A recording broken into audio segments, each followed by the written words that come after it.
सुस्वागतम सुस्वागतम. काकासाहेब माने ट्रस्टचे सरस्वती हायस्कूल या ठिकाणी माननीय सदाशिव यशवंत नाटकोळे यांचा सत्कार समारंभ व त्यांच्या सेवानिवृत्तीनिमित्त कृतज्ञता व्यक्त करण्याचा अपूर्व असा सोहळा संपन्न झाला. सेवाभावी व निस्पृह वृत्तीने काम करणारे श्री नाटकुळे 28 वर्षाच्या प्रदीर्घ सेवेतून निवृत्त होत आहेत. त्या प्रसंगी त्यांच्या सर्व गुणांच्या पैलूंचे आम्हास स्मरण होत आहे. एक आदर्श कर्मचारी, शिस्तबद्धता, कार्यकुशलता, सेवेत सदैव तत्पर अशा अनेक भूमिका आयुष्याच्या रंगमंचावर साकारणारे एक सदाबहार व्यक्तिमत्व म्हणजे माननीय श्री सदाशिव नाटकुळे. श्री नाटकुळे हे जरी शिपाई असले तरी ते विद्यार्थ्यांचे चांगले मित्र आणि मार्गदर्शक आहेत. जसे पर्वत माथ्यावरून उगम पावणाऱ्या नद्या अनेकांचे जीवन समृद्ध करतात, तसेच या सेवेच्या कालावधीत शिक्षक व विद्यार्थ्यांशी स्नेहबंध जोडून श्री नाटकुळे यांनी ऋणानुबंधाचे नाते घट्ट केले आहे. हे करत असताना सामाजिक बांधिलकीही तेवढ्याच जोमाने त्यांनी जपली आहे. सेवानिवृत्तीनंतर सुद्धा आपल्या हातून असेच भरीव शैक्षणिक व समाजोपयोगी कार्य घडावे याच आपणास मनापासून सदिच्छा. धन्यवाद.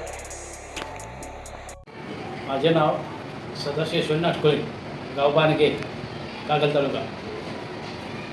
तर माझ्यात पहिले मी माझ्या 2 देवांना नमस्कार करून मी तुम्हाला माझा परिचय देत आहे. एक म्हणजे माझे आबा, 2 नंबर म्हणजे कंचनाग सर. या 2 देवांना नमस्कार करून मी माझा परिचय देतो. माझा जन्म चिखलवाड या गावी झाला. परत बानगे गावामध्ये बालवाडी ते 6वीपर्यंत माझे शिक्षण झाले. तिथून पुढे मी हमीदवाडा या गावी 6वी ते 10वीपर्यंत शिक्षण पूर्ण केले. नंतर मी 1984-83ला 10वी झाल्यानंतर 1984ला इचलकरंजीमध्ये आल्यानंतर माग शिकून मी मागावर काम करत होतो. 10 वर्षे मागावर पाळी केली. परत 2 ते 3 वर्षे मालक म्हणून एक 8 माग घातले होते. मंदी जास्त पडल्यामुळे माग विकून परत मी जैसे ते काम सुरू केले. परत 1995मध्ये माझा मित्र इथं म्हणजे आम्ही एकमेकाला दादा अण्णा म्हणत होतो, ते म्हणजे माझे दत्ता चावरेकर वर्गमित्र. तिने मला इथं शाळेमध्ये आणलं. अशी जागा आहे बघ लागतो म्हणून लागलो आणि तिथून पुढे मी 1995 शाळेत रुजू झालो. तिथून माझा परिचय शाळेत दिनक्रम चालू झाला. परत मी इथं सुरुवातीला मला 200 रुपये पगार देत होते. 200 रुपये काय पगार पुरं होत नव्हता म्हणून मी इथून 12 तास पाळी करून मागावर परत रात्री 12 तास ड्युटी करत होतो आणि 36 तासानंतर मी झोपत होतो. आणि मला इथं माझ्या ड्युटीवरती माझे मित्र चावरेकर सर इथं थांबत होते 1-1, 2-2 तास आणि मला सोडत होते. तिने आणि माझ्या भावासारखा पाठिंबा दिलेले माझे दीपक चौगुले यांनी मोठे सहकार्य केलेले आहे मला, म्हणून मी अजूनपर्यंत नोकरी करू शकतो. हां, मी 1995मध्ये नोकरी लागल्यानंतर 1-2-3 महिन्यातच माझी लहान मुलगी होती आणि खॉटवरशी झोपवली असते. त्या खॉटच्या पट्टीमध्ये त्याचं डूल अडकलं आणि डूल असं म्हणजे कान फाटला गेला.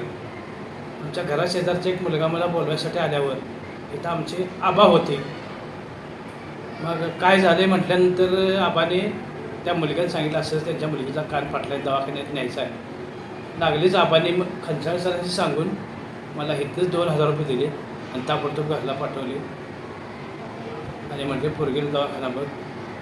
दवाखाना करून मागायच्या अगोदर मला पैसे त्यांनी दिले होते.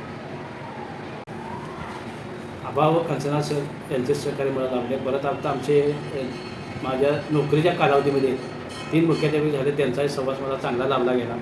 आत्ता जे आमचे अध्यक्ष आहेत अमर दादा, हे त्यांचा पण मला पाठिंबा चांगलाच मिळत गेलेला आहे आणि अजून पण सहकार्य भरपूर त्यांचं आहे. आमचे मुख्याध्यापक शिंदे सर यांचेही सहकार्य भरपूर आहे. लाभ सेक्युरिटी जगताप साहेब यांचे पण मोलाचं सहकार्य लाभले गेले. आमचे शिक्षक सर्व स्टाफ, लेडीज स्टाफ, परत परवेश जाधव मॅडम यांनीसुद्धा, हजगुळकर सर हे सुद्धा चांगले सहकार्य केलेले आहे.